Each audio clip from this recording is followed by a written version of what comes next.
नमस्कार दोस्तों, आज की इस वीडियो में हम बात करेंगे विकास प्रशासन से संबंधित महत्वपूर्ण प्रश्न पर, जो कि 5th सेमेस्टर पब्लिक एडमिनिस्ट्रेशन से रिलेटेड क्वेश्चंस है और चैप्टर है।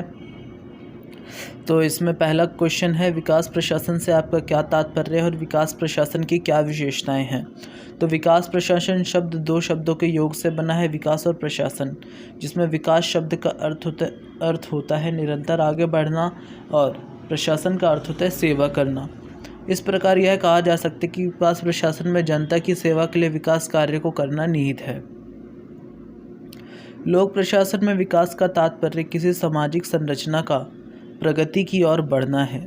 इस प्रकार समाज में प्रगति की दिशा में जो परिवर्तन होते हैं उन्हें विकास प्रशासन की संज्ञा दी जाती है। जैसे कि आप जानते हैं कि लोक प्रशासन का कार्य होता है समाज को आगे लेकर जाना। तो इसी में जब समाज आगे जाता है तो वही हमारा विकास प्रशासन कहता है। जो प्रशासन समाज को आगे लेकर जाए उसे विकास प्रशासन की संज्ञा दी जाती है। विकास प्रशासन की विद्वानों द्वारा परिभाषाएं यहाँ पे दी गई हैं। दो परिभाषाएं आप याद कर लीजिएगा। एक प्रोफेसर विडनर के अनुसार दी गई है कि विकास प्रशासन राजनीतिक, आर्थिक और सामाजिक प्रगति के लिए संगठन का मार्गदर्शन करता है। यह मुख्य रूप से एक कार्योन्मुख और लक्ष्योन्मुख प्रशासनिक प्रणाली पर जोर देता है। दूसरा प्रोफेसर रिग्स ने दिया था, विकास प्रशासन का संबंध कार्यों के प्रशासन, बड़े संगठनों, विशेषकर सरकार की प्रणालियों, विकास लक्ष्यों की उपलब्धि के लिए नीतियों और योजनाओं को क्रियान्वित करने से है। तो ये हमारी दो परिभाषाएं होगी। इनके अलावा आपको कोई और परिभाषा करने की ज़रूरत नहीं है, क्योंकि दो परिभाषाओं से ही आपका काम हो जाएगा। बाकी यहाँ पे कुछ एक अन्य विद्वान की परिभाषा भी दे रखी है, आप उसे कर सकते हैं अपनी सहूलियत के लिए। अब विकास प्रशासन की विशेषताएं हम देख लेते हैं क्या है। तो विकास प्रशासन सरकार का कार्यात्मक पहलू है जो लक्ष्योन्मुखी होता है। विकास प्रशासन सिर्फ जनता के लिए प्रशासन नहीं, बल्कि यह जनता के साथ कार्य करने वाला प्रशासन है। विकास प्रशासन की विशेषताएं निम्नलिखित है। पहला, ये परिवर्तनशील होता है। विकास प्रशासन का केंद्र बिंदु परिवर्तनशीलता है। यह परिवर्तन सामाजिक, आर्थिक और राजनीतिक है। विकासशील देशों में प्रशासन को निरंतर परिवर्तनों के दौर से गुजरना पड़ता है। इस प्रकार परिवर्तनशीलता विकास प्रशासन को बहुमूल्य पूंजी है, जिसके सहारे यह सरकार बना रहता है, जिसके सहारे वह सक्रिय रूप से बना रहता है। विकासात्मक प्रकृति, इसकी जो प्रकृति होती है वो विकासात्मक होती है। फैनसोड ने ठीक कहा है कि विकास प्रशासन नवीन सुधारों तथा अभिनवकरणों पर निर्भर करता है। उनकी प्रकृति विकासात्मक कार्यक्रमों को लेकर चलने की होती है। इसका प्रमुख उद्देश्य सामाजिक, आर्थिक और राजनीतिक दृष्टिकोण से पिछड़े समाज का विकास करना है। प्रजातांत्रिक मूल्यों से संबंधित, जो प्रजातंत्र होता है उसके मूल्य से संबंधित होती है। विकास प्रशासन जन आकांक्षाओं की पूर्ति के लिए प्रयत्नशील होता है।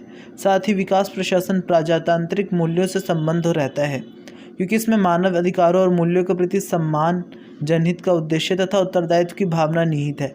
चूँकि विकास प्रशासन का संबंध सरकारी प्रशासन द्वारा किए जाने वाले प्रयासों से है, सरकारी प्रयास जन कल्याण और प्रजातांत्रिक मूल्यों से जुड़े रहते हैं। अतः विकास प्रशासन द्वारा किए जाने वाले प्रयासों से है, सरकारी प्रयास जन कल्याण और प्रजातांत्रिक मूल्यों से जुड़े रहते हैं। अतः विकास प्रशासन को प्रजातांत्रिक मूल्यों से पृथक नहीं किया जा सकता है। अब इसमें जो 4th पॉइंट दे रखा है, आधुनिकीकरण। विकासशील देशों के विकास के लिए आधुनिक दृष्टिकोण अपनाना आवश्यक हो गया है। साथ ही आज के आधुनिक उद्देश्यों को प्राप्त करने के हेतु विकास प्रशासन को अपने आप को योग्य बनाना पड़ता है। पहले तो जो विकास प्रशासन की जो अवधारणा थी वो द्वितीय विश्व युद्ध के बाद आई थी। जो तृतीय विश्व के देश जिन्हें कहा जाता है, तीसरी दुनिया के देश, उन जो विकासशील देश थे, ताकि वे विकास कर सके, इसके लिए विकास प्रशासन की जो अवधारणा थी वो आई थी। और इसी के बारे में बता रखे कि इसके लिए प्रशासनिक आधुनिकीकरण को बढ़ावा देना पड़ता है। प्रशासनिक आधुनिकीकरण के लिए विकास प्रशासन विकसित देशों में मापदंड और तकनीक प्राप्त करता है।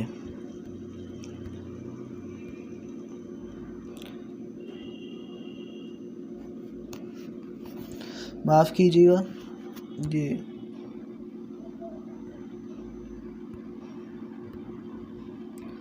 अब यहाँ पे जैसे यहाँ पे दे रखा है प्रशासनिक कुशलता। प्रशासनिक कुशलता कुशलता प्रशासन की सफलता की कुंजी है। विकास प्रशासन में प्रशासनिक कुशलता को इसलिए महत्व दिया जाता है क्योंकि इसके अभाव में विकास के उद्देश्यों को सफलतापूर्वक प्राप्त करना संभव नहीं है। जब प्रशासन कुशल होगा तभी तो हम विकास को प्राप्त कर सकते हैं। तो वही बातें यहाँ पे बताई जा रखी हैं। विकास प्रशासन इस बात के लिए निरंतर प्रयत्नशील रहता है कि प्रशासनिक विकास के माध्यम से प्रशासन की कार्यकुशलता में वृद्धि की जाए। आर्थिक विकास का प्रशासन का परस्पर महत्वपूर्ण संबंध है। प्रशासनिक विकास के लिए आर्थिक योजनाएं एवं विकास संबंधी कार्यक्रम विकास प्रशासन के उद्देश्य से ही लागू किए जाते हैं। विकास प्रशासन ऐसे प्रशासनिक संगठनों की रचना करता है जो देश की आर्थिक प्रगति को संभव बनाते हैं।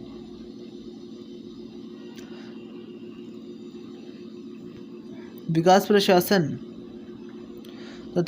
प्रशासन आर्थिक विकास के लिए मार्ग भी प्रशस्त करता है।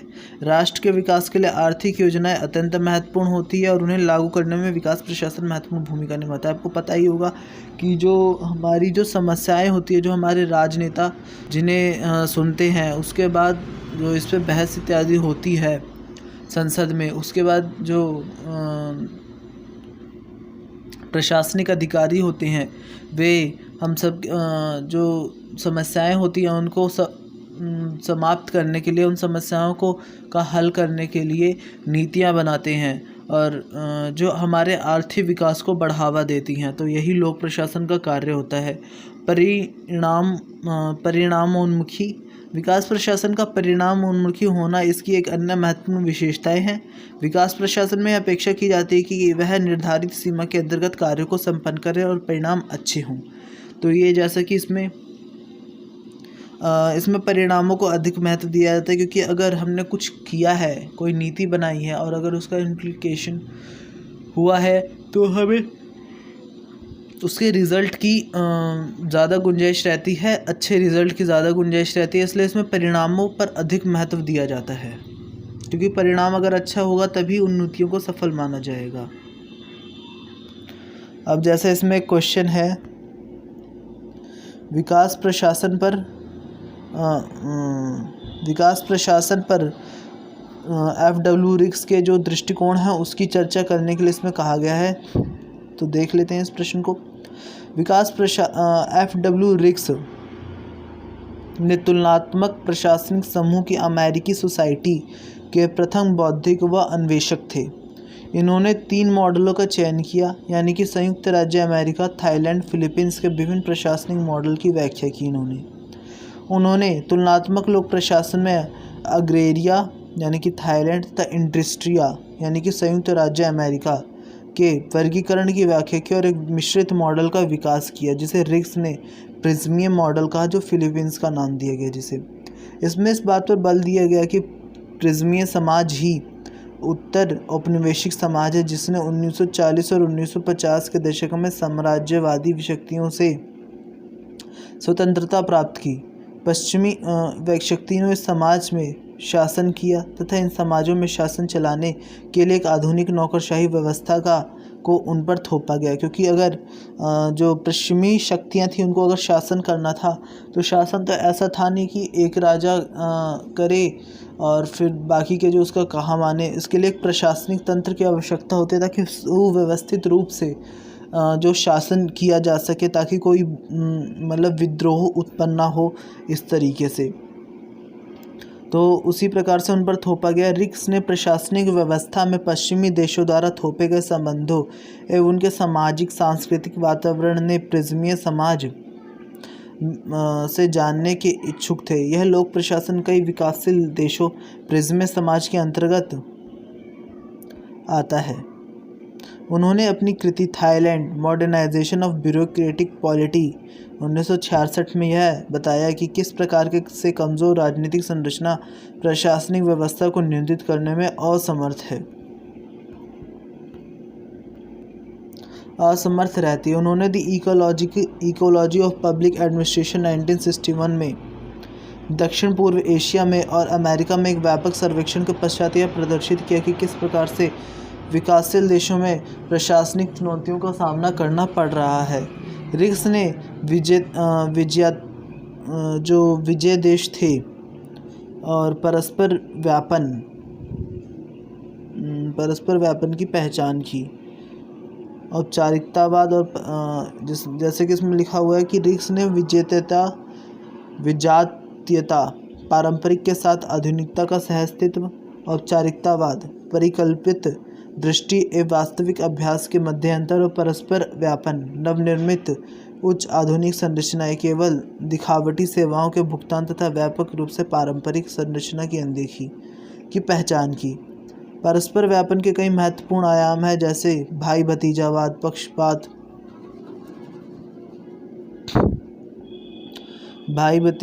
पक्षपात और बहुसंप्रदायवाद, बहुमानकतावाद।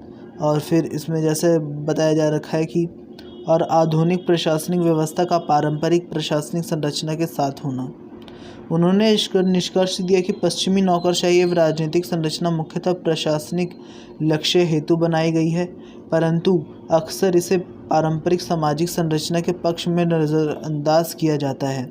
इसलिए आधुनिक संरचना परंपरागत के साथ मौजूद होती है, लेकिन परंपरागत संरचना वास्तविक जीवन में सदैव प्रभुत्व में रहती है, क्योंकि हमने अगर जैसा हमारा वातावरण रहेगा, जैसा हमारा देशकाल रहेगा, उसी हिसाब से हमें अपने प्रशासन को अपनाना चाहिए। लेकिन अगर हमारी संरचना ही परंपरागत है और आधुनिक प्रशासन को अपना ले, तो इससे तो दोनों में से संतुलन किसी में भी नहीं बैठ पाएगा।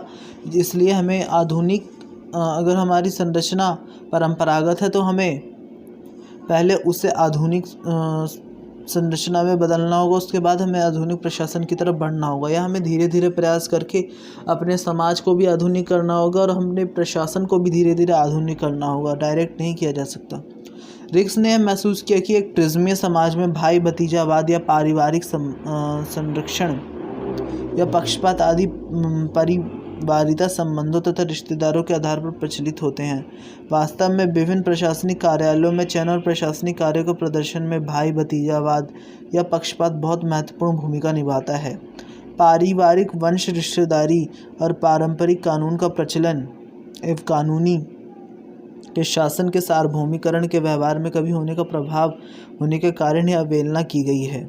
प्रशासनिक अधिकारी, जिसे रिक्स सालाधिकारी कहते हैं, वे प्रशासनिक मामलों से निपटने के दौरान सामाजिक संरचना को प्राथमिकता देते हैं। वे अपने नागरिकों को उनकी राजनीतिक समानता के बजाय परिवार एवं शक्ति की सामाजिक जिम्मेदारी पहचान को प्राथमिकता देते हैं। वे सामाजिक कल्याण के बजाय व्यक्तिगत हित, शक्ति, धन और समृद्धि को बढ़ाते हैं। प्रशासनिक व्यवहार और प्रदर्शन उनके समाजीकरण और संकीर्ण चरित्र से अधिक प्रभावित होते हैं। F.W. रिक्स ने प्रिज्मीय समाज की आर्थिक उपप्रणाली को बाजार कैंटीन मॉडल के रूप में वर्णित किया है। प्रिज्मीय समाज के शहरी क्षेत्रों में समानता देखी जा सकती है, जबकि ग्रामीण क्षेत्रों में सेवाएं, संरक्षण व पक्षपात पर आधारित होती हैं। लेकिन प्रिज्मीय समाज में नौकरशाही अधिकारियों और उनके ग्राहकों के बीच संबंध क्रेता विक्रेता की भांति होते हैं। सेवा की कीमत साला के अधिकारी और उनके ग्राहकों के बीच संबंधों की प्रकृति पर निर्भर करती है। वस्तु या सेवा की कीमत एक जगह से दूसरी जगह, समय समय पर एक व्यक्ति से दूसरे व्यक्ति के लिए भिन्न भिन्न होती है। वह पारिवारिक संपर्क, सामाजिक स्थिति और सौदेबाजी की क्षमता, व्यक्तिगत शक्ति की राजनीति पर निर्भर करता है। सामाजिक रूप से प्रभावशाली वर्ग जाति को और कम कीमतों पर सेवाओं की गारंटी दी जाती है, लेकिन इस सीमांत जाति वर्ग को भारी शुल्क देना पड़ता है। प्रिज्मीय समाज का उतार चढ़ाव अधिक समस्याएं पैदा करता है और ये कालाबाजारी, जमाखोरी, मिलावट को अधिक प्रोत्साहित करता है तथा अंततः अर्थव्यवस्था को उच्च मुद्रास्फीति की ओर ले जाता है, जिससे उसका सीधा असर आम जनता पर पड़ता है। ऐसी स्थिति में प्रिज्मीय समाज में साला अधिकारी व्यापारिक समूहों, विदेशी व्यापार संघ एवं संस्थानों के साथ संपर्क विकसित करने व निजी उद्देश्यों के लिए विदेशी मुद्रा का दुरुपयोग करने का प्रयास करते हैं। इससे अक्सर बड़े भ्रष्टाचार, आम लोगों का शोषण, गरीबी और प्रिज्मीय समाज में आम लोगों के जीवन स्तर में गिरावट आती है। प्रिज्मीय समाज में मजदूरी राजनीतिक प्रभाव पर निर्भर करती है। अर्थव्यवस्था में उच्च मजदूरी और कम मजदूरी के बीच एक बड़ा विभाजन है तथा इसके परिणाम स्वरूप उच्च आर्थिक असमानता और सामाजिक अन्याय होता है। इस प्रकार से शोषण, गरीब और सामाजिक अन्याय बाजार कैंटीन मॉडल के प्रमुख विशेषताएं बन जाते हैं। तथा रिक्स ने एशिया में एशिया में विकासशील समाजों में विकास प्रशासन के सामने आने वाली गहरी समस्याओं को प्रदर्शित किया है। तो ये प्रिज्मीय मॉडल था कि किस प्रकार से विकासशील देश जब जो नव विकास प्रशासन मतलब जो आधुनिक प्रशासन उसको अपना लेते हैं तो उसके बाद उनमें क्या क्या समस्याएं उत्पन्न होती है, तो इसके बारे में इसमें चर्चा की गई है। अब ये यहाँ पे एक क्वेश्चन आ रखा है, विकास प्रशासन के विभिन्न तत्व क्या होते हैं। तो जैसे इसमें बताया जा रहा है कि विकास प्रशासन के विभिन्न तत्व प्रसिद्ध भारतीय विद्वान P.O. राठौड़ ने लोक प्रशासन के क्षेत्र में अपनी कृति विकास प्रशासन के तत्वों में निम्नलिखित विकास प्रशासन के तत्वों की पहचान की है। पहला इसमें है जो विकास प्रशासन का पहला तत्व कि यह परिवर्तन उन्मुखी है, चेंज ओरिएंटेड। इस विकास प्रशासन का केंद्रीय संबंध सामाजिक एवं आर्थिक परिवर्तनों में से है।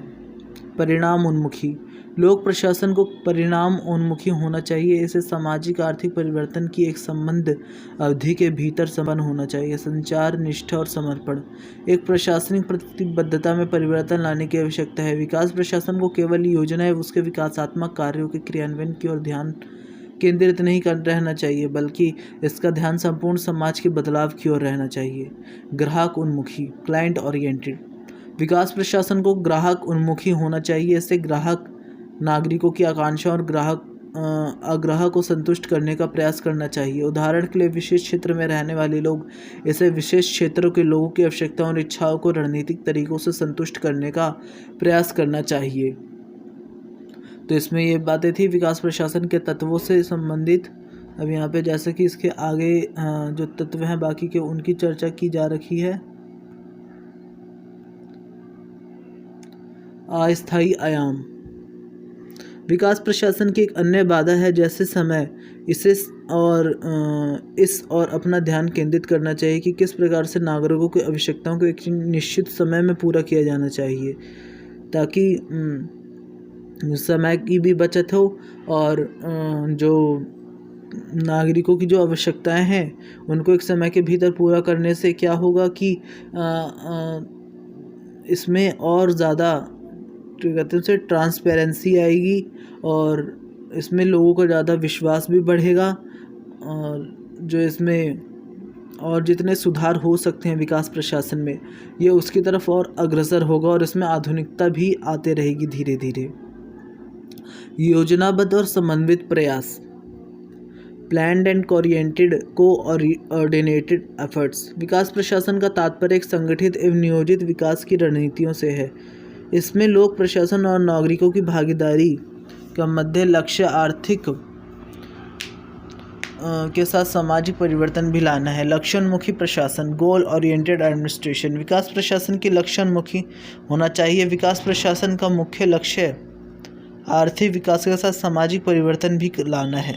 प्रबंधकीय क्षमता, मैनेजमेंट कैपेसिटी, विकास प्रशासन को विकासात्मक प्रक्रिया के कार्यों में प्रारंभ से अंत तक प्रबंधन के लिए क्षमता की आवश्यकता होती है। इसे विकास के निर्धारित लक्ष्यों को प्राप्त करने के लिए क्षमता को बनाना व बढ़ाना चाहिए। प्रगतिवाद, प्रोग्रेसिविज्म, यह विकास प्रशासन का एक महत्वपूर्ण कार्य है। यह मानव प्रगति के लिए दूरगामी भविष्य को प्राप्ति करने की तैयारी करता है। भागीदारी,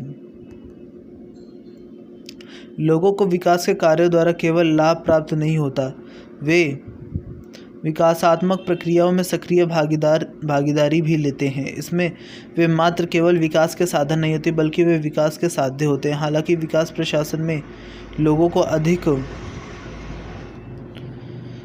भागीदारी की आवश्यकता होती है। रचनात्मक एवं नवीनता, क्रिएटिविटी एवं इनोवेटिव, ये विकास प्रशासन के दो प्रमुख तत्व हैं। इन्हें विकास की प्रक्रिया में पूरी तरह से रचनात्मक एवं नवीन होना चाहिए।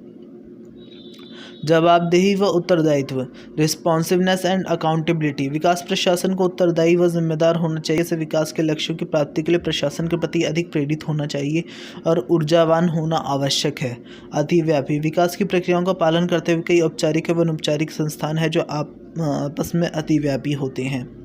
तो ये थी important question public public administration के चैप्टर डेवलपमेंट एडमिनिस्ट्रेशन से, और जिसमें हमने बात की विकास प्रशासन क्या है, इसकी विशेषताएं क्या होती है, इसके तत्व क्या हैं, और प्रोफेसर रिग्स FW रिग्स से उनके इस पर क्या विचार थे।